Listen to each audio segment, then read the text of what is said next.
Okay, well, thank you very much for having me to have a speak in this sessions. So this is a project or the drone project that happened in Thailand. But however, I would like to speak about our organization first.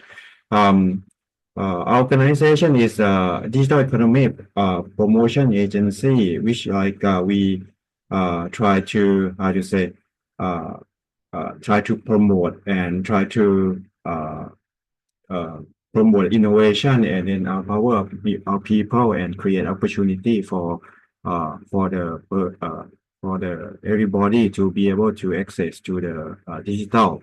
So we try to promote and invest business operation within the digital and innovation landscapes. And then we believe in the fostering partnership with the industries and entrepreneur and then global players for Thailand competitiveness on the international stage. And then we try to work in on development, national policy and plans for digital development, and then ensure the alignment with our collective goal. And we try to support the digital manpower development. Uh, we acquire the skills and knowledge to for the technology driving, and then we try to how to say propose the law and regulations sandbox to create a safe and conductive environment for innovation courage. So that's what we try to working on, and then this is our vision. And our organization is 8 years old. And in order to service to the whole nations, of course, we have the headquarters in Bangkok, but we have the another 8 regional cluster office serve as our backbone for the operation across the country. So one in Chiang Mai, if you know that Chiang Mai is very popular tourism place. So we try to focus on the touristic and then agriculture industry. Preesan is like lower north provincial, and then whereas we are focused on agriculture as well. And one in the northeast in Khon Kaen, Ubon Ratchathani, where it's like agriculture rich area that mainly rice growing area. Is this jasmine rice, which is very popular. The other one is in Chonburi province, where it's eastern province, where industrial zone and innovation hub is located. And then down south in Phuket and Songkhla, where it's like tourism and marine technology. And we have a very big project. It's called Thailand Digital Valley, which is located in Chonburi province. That the design it is designed for innovation sandbox, where startup and tech giant, and then government agency can collaborate and create cutting edge technology. Uh, this is uh, gonna be located in our office in the Eastern Economic Corridor, so we can get the tax incentive and the direct investment in this region. So normally, what we try to do is to do the digital transformations. So our activities. We have like three pillars, like reinforcement, transformation, and ecosystem enable. So reinforcement, we try to promote digital industry and innovation. So uh, AgTech is one of them, but we are not focused only AgTech, but health tech, GovTech, EduTech, and FinTech is also involved in this one. So we also one of the VC that helping the entrepreneur to start like a startup. However, if you have a startup, but if you don't have a customer, or if you will not cannot be able to run the business. That's why our customer, which is like SME or agriculture or industry or communities that would like to transform their business and create new growth engine. So we would like to bring, like in agriculture, we would like to bring the smart technology to increase the productivity and reduce costs. For SME, we offer the tools and platform to enhance the competitiveness of the of the the under the current, how to say, situation for the community, we uplift the local economy with the digital solutions. So building a sustainability of the digital economy, we support like smart city initiative. And then for the digital manpower, and we try to promote basic digital literacy and to advanced and expert skills. So we try to ensure that Thailand has a workforce ready to meet the demand of the global economy, to create job, enhance purchase power, and strengthen our community. So with this one, we try to match up the startup and then SME with some of the standard. This is a Thailand catalog that to ensure that we can create a bridge between supply for the Thai digital provider and demand is a client from the public and private sector. So the product that created by startup or system integrator, including hardware, embedded software, and standalone software, must meet the strength of the standards such as the certificate, ISO or CMMI standards that people can believe on the product. And the benefit of this Thailand catalog that the digital provider can access to the public procurement, can have the, how to say, eligible for BOMI is a Board of Investment, so they can have privilege on the smart city projects. And then the SME, and then can have like if you use the product, you can have a tax 200% tax deductions. And then for the user, you can have a qualified and then certified digital product. So secure, you are trustable to be able to use something like that. So with this one, we have like create a transformation fund which can help the SME communities, farmers, and industry to be able to apply the project. But it's not like how to say, it's not like just only give the fund to whatever they need, or if they don't need the digital provider would like to push them. But we have the method like we try to promote and do a workshop how to write the proposal, and how to think like about sustainability, and then prolong the project. And then you have to write a proposal, so the individually community, so they have like knowledge on how to how the innovations, how the economic impact, and how can they how to say sustain the project, something like that. And then if they write the proposal, submit it to our committee. So we have like the committee including academic, industry leaders, DEPA staff, and then the technician to evaluate the proposal to see if it's feasible or not, and then if it potentially success, so we can, how to say, have like a meeting with them and then have a Q&A, so they have a better decision. So the final project is implement based on the how to say reimbursement. So the SME or community have to also pay by themselves partially. So this is not like fully financially by DEPA. So these are some example for the project that we implement. We focus on the community. So IoT is one of the things that we mainly highly request. So this is because like you can use the IoT to be able to monitor soil moisture, temperature, and humidity. So the farmer can use the data to optimize the irrigation and reduce the water usage, and then increase the crop yield. And then they have sometimes something, for example, digital coffee farming. So they can check the data directly from the smartphone, this is the highway drying process. So it's very hot, and then you cannot enter to the location. So that's why they put the sensor on.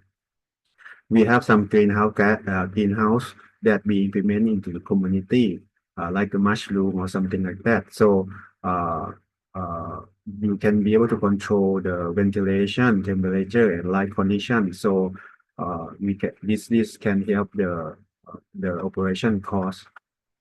This is the something that we hope we can see that they can uh, increase the productivity and reduce the waste and improve the productivity of the product, and then uh, uh, can save the water usage or something like that, and they have increasing the quality of life by using basic and simple IoT system, and then they have increased the knowledge. This is another thing that we try to promote ecotourism. So, well, if you are Thai, you cannot, well, there if you can speak English, and then they can have like storytelling without the person who have the tour guide. So by scanning QR code, you can have for more information, historical insight, and then multimedia content that you can read on. So this is one of example that mean has many requests from the local communities. And one of the other thing that we focus on the drone. So this is the project that we are proud of that we won in 2022. We won the United National Public Service Award. This award is like uh, raised by the Got Libong community. So we are tackle for key challenge is illegal fishing.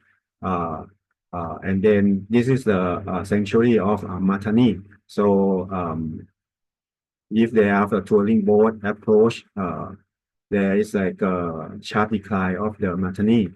And then because of powerful of the petrol, so this is like if you use a drone to monitor, you can have reduce the fuel cost, and then they have a sustainability. They can earn the money from the tourism, and they can how to say maintain the drone system.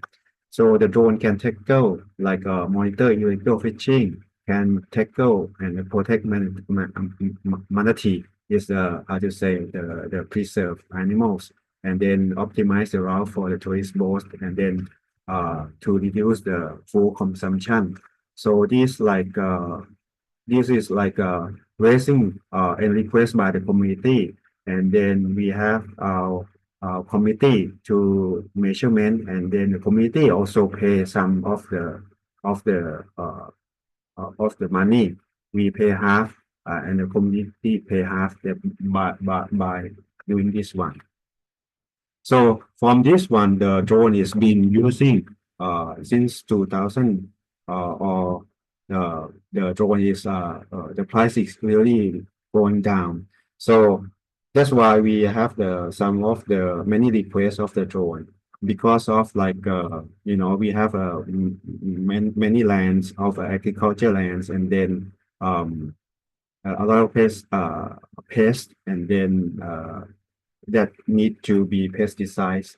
So the we in Thailand we have a shortage labor, and then with the high cost of cultivations, and then the challenging also the limited access of the digital technology and insufficient of government support. And that's what we have like currently we have 9,000 drones flying, but increasingly they are high demand, and we expect about 10 times like 80,000 drone flying to do a service. And it is what they expected that buying drone like this register. If you see in the back, maybe two part illegally fly, and then the register fly. But this is like the number that's from register, and we expect to be more and more and sharply demand of the drone. So that's why we have like a Chumchon Drone Jai project. One Tambon is sub-district, one digital. So we this ชุมชน drone Jai project they we would like to have help the Thai agriculture sector to empower the community with the digital innovation. So the key component is like establish drone repairment center. Uh, scattering all the country. So we have 50 center that uh, will provide the essential maintenance service to ensure the efficient operation of the agriculture drone. And we promoting the use of the agriculture drone. So the project aim to introduce 500 communities uh, over about 40 million Rai. Rai is the term of like a hectare or something like that, but it's a Thai units. And the drone will enhance the precision agriculture, optimize the crop production, and reduce the cost. And then we collaborate with the private sector. So we have like a partner with the private organization, and then 5 licensing exam. When you operate the drone, you need to have a license. So this is license center that's gathering all around Thailand. There are five regions that we are located in, and then this drone training and then certified center where you can teach and then certify the drone pilot.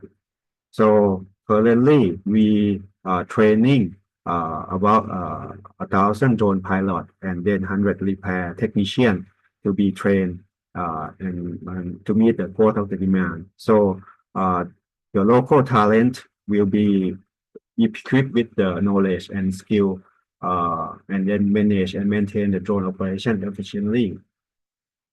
And then the drone itself need to meet the sure standard that we have a safety standard, functionality, and then cybersecurity. Because of the drone, many drones come from abroad, and then the information fly through the cloud.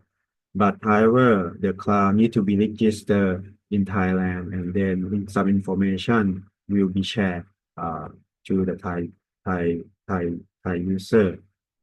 So we hope that we can increase the efficiency, reduce the cost, and improve the yield, and then we can create local economy, create new job opportunity, and promote the community-led growth, and then technology adoption to accelerate the digital transformation of the rural area and enable farmer to embrace the modern solutions. So to be eligible to this project, it's not like anybody can enter, but you need to have the communities. The community need to be registered with the government register, and the community size we need to have 20 household, which is large enough to do a service, and then they have uh, one how to say they need to gather each community they need to gather, and then they have like one support service or repair service to do training, maintenance, and have some troubleshoot, and they need to have at least 4 for let's say 4 hectare to do a training itself, so they can teach their community. And then the community need to dedicate to person to be a drone pilot. So they need to come and train both online and offline. And however, we not pay them all, but we pay them 60% of the drone. 40% they need to pay by themselves. And we have 2 type of the drone, 11 liter and then higher 11 liter. So each community need to pay like 50,000 baht or 90,000 baht. So this is like we hope that to create impact of the usage. And then the thing is like we also provide the repair center. The aim is like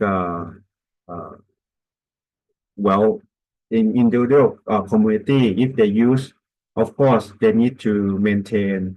Maybe the drone is like have some how to say uh, need some repair. So most of them send back to Bangkok and then take a lot of time. So we need to have one repair center.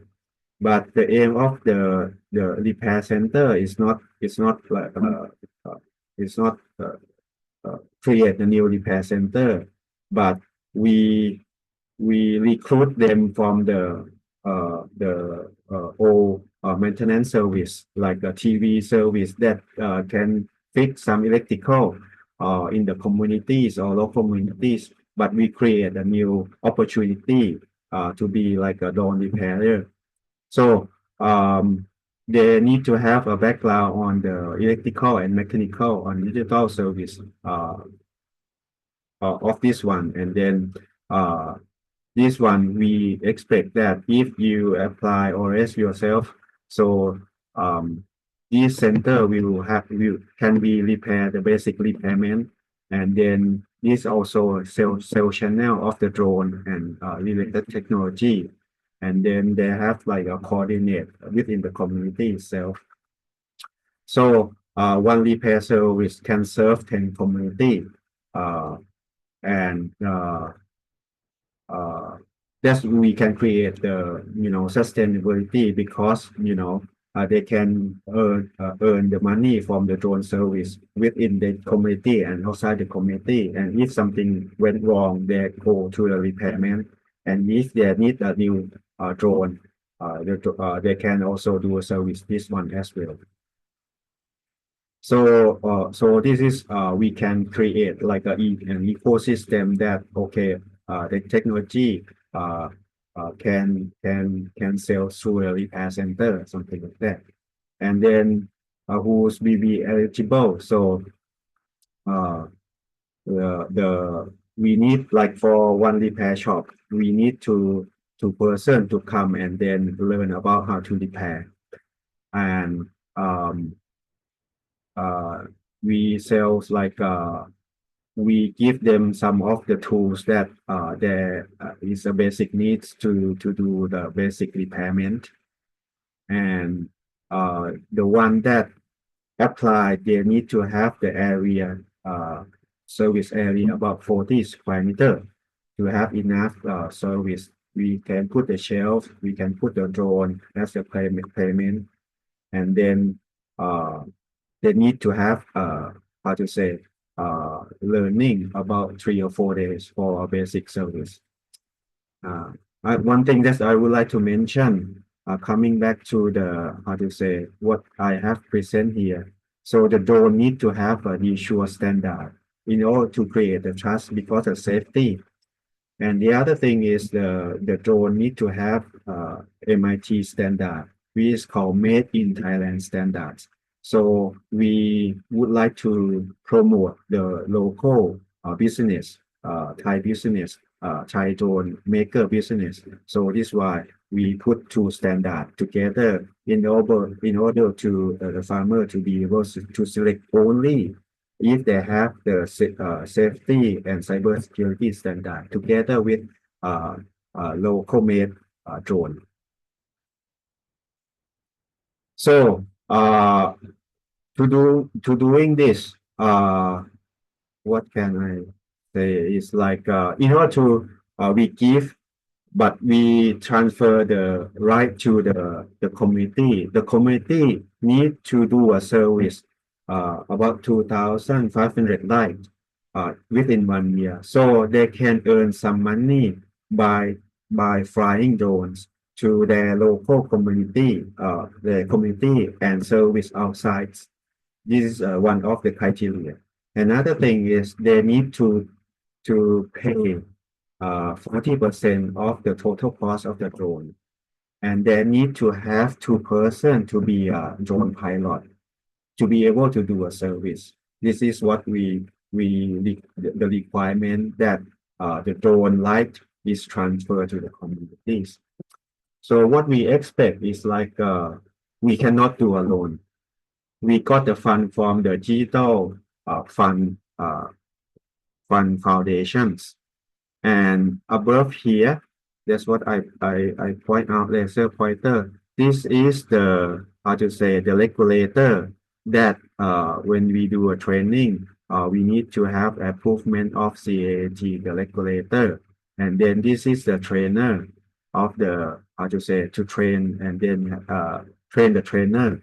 So we have like uh, civil aviation college and then defense college, something like that.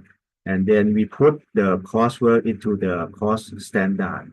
Uh, TPQI is like a quality control of the coursework. Of course, if the community doesn't have enough money to pay 40%, we introduce uh, BAC is the agriculture bank to give the loan to the communities, and then we give the knowledge of the spraying and the pesticide and something like that from the, how to say, DOA, Department of Agriculture, who do controlling of the chemical things. And together with the university, Kasesa University is the agriculture university in Thailand.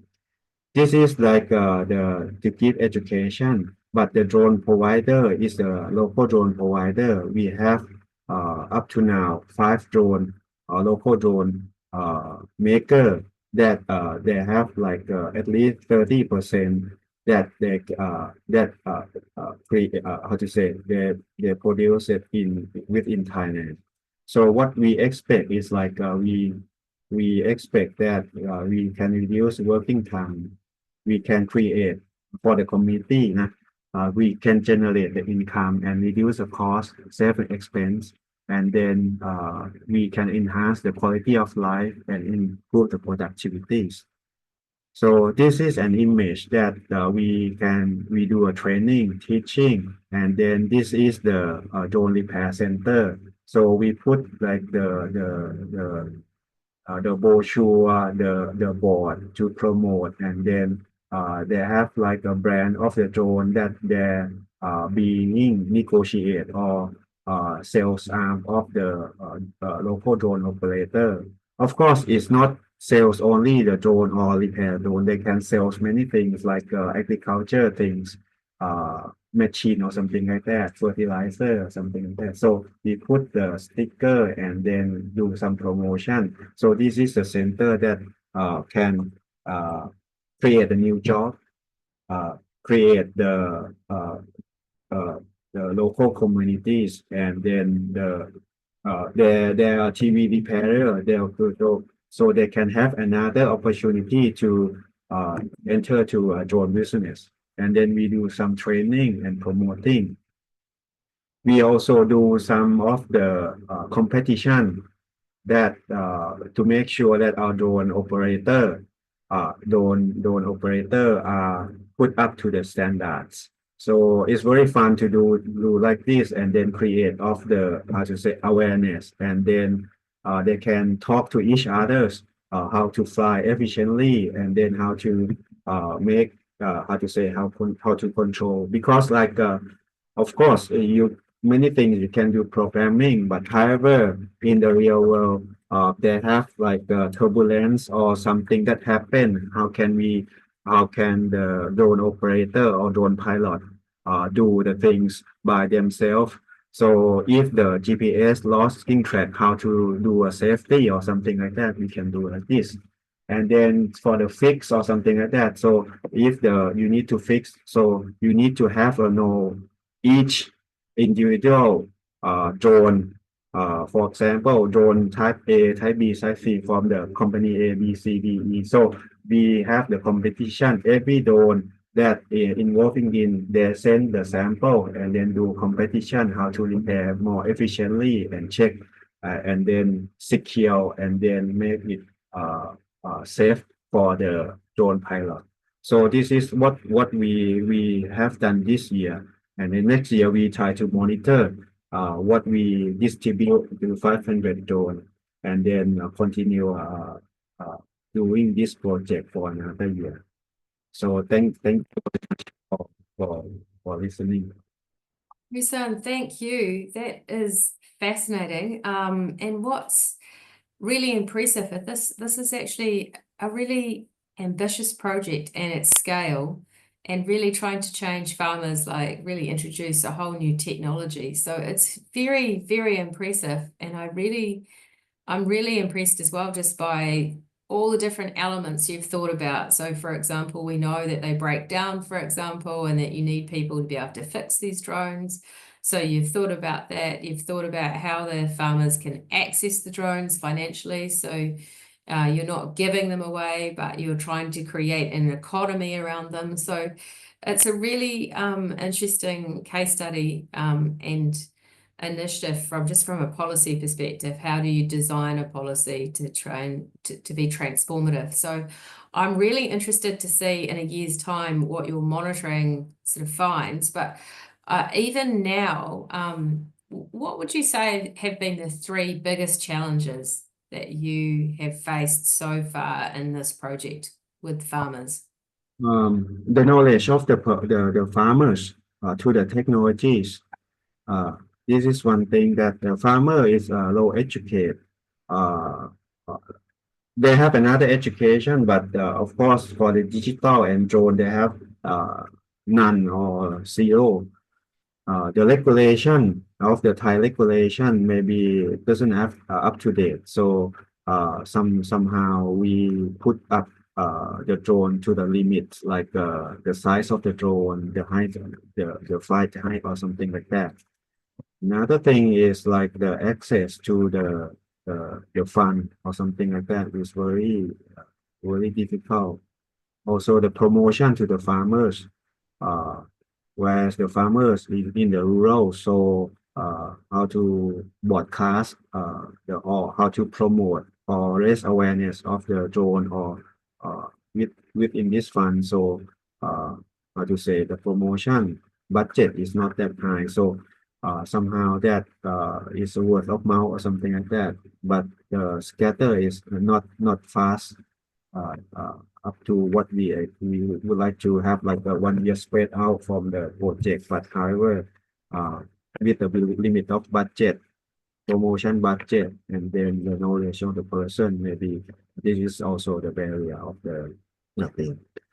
One another thing is like we need to monitor the usage and then how well of the repairer uh, uh, can do a service. To tap into the information is also hard because of the we are under the PDPA personal data law or something like that. So it will be difficult to do something like that. And then the thing is we like to promote the local Thai operator, but when you facing the big drone operator, so the local Thai operator maybe doesn't fast enough and information to do development uh, is not that get a lot of information. So that's why the drone operator in Thailand is seeing difficulty to do a competition to the bigger company. However, some of the company can sales abroad already, so we are very happy that some of our the local company, Thai company can sales to somehow in in in Vietnam, in Philippines, where we put the cybersecurity that some country really concerned that information flying to another big country. So this one is like we guarantee that the information will locate only inside but not fly to the bigger country, something like that. What we are really make really happy about our drone maker company. Yeah, excellent. Here's a couple of questions here. One is, do you provide a franchising model where stakeholders can put up their, I guess, those that are using or offering repair centers using your services? So I guess those, here's another way of asking it. Those people that have trained as, for example, as repair technicians, can they set up their own repair centers, or are they more just for repairing within the community, or They, what's the business model there? they can repair any drones, but we create a new job for that drone repair center. So they can make another contract outside of the drone company that we provide, maybe from the abroad or something like that. If they be able to negotiate and sales, so they can do something. We are open. This is the job opportunity to create Yeah. within the communities. That's what we do.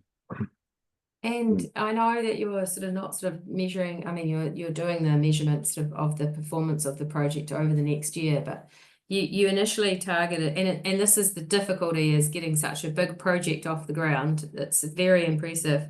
So you wanted to establish 50 centers, I think, and 500 communities. Mm. What are you up to at the moment? Did you manage to have 500 communities in the project yet, or are you at 20, 50, 100? How was your progress? Already have a full how to say full register 500 Oh, already, wow. and Yeah. 50 drone repair center already in place.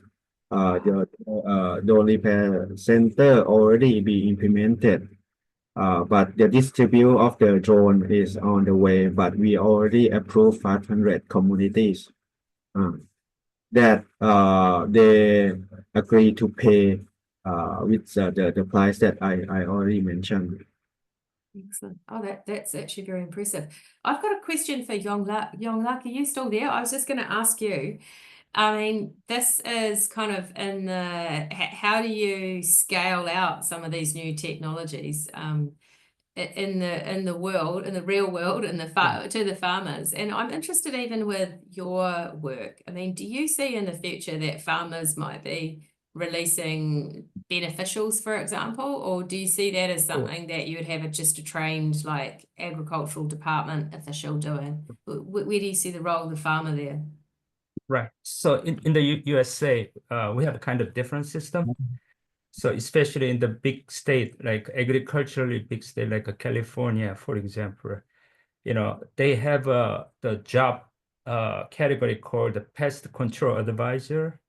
So basically, they own drones and they have a kind of technology to release natural enemies. So they contract with the growers. So basically, growers don't have to have drones. They just hire the agricultural service company Yeah. where there are pest control advisors. So that's actually how it works in the United States. So Yeah. the growers don't have to fly drone again. They hire agricultural service company, and then the company has all of those technologies. So if I develop something, then I don't have to teach growers. So basically, I contract with companies, and company buy my intellectual property or technology, Yeah, for sure. and then they develop and then sell to.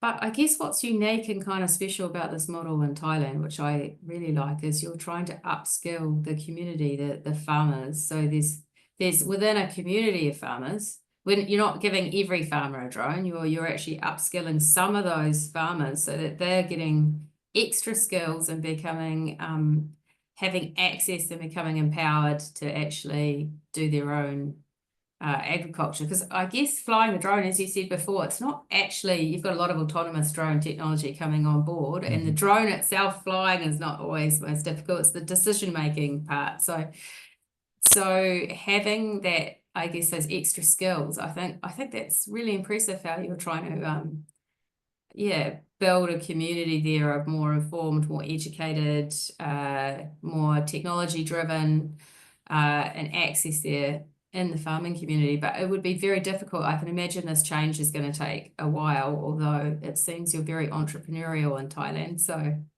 Right. But I like the way of Thailand though, because in the USA, if you want to apply pesticide, yeah, they have to have 3 licenses: drone license, pesticide applicator license, and drone and applicator license. So that's why growers are reluctant to get all of those licenses.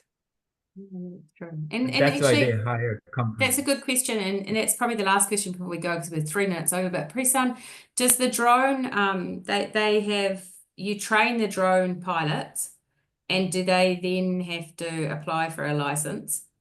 Or is Yeah. that part of the training? Yeah.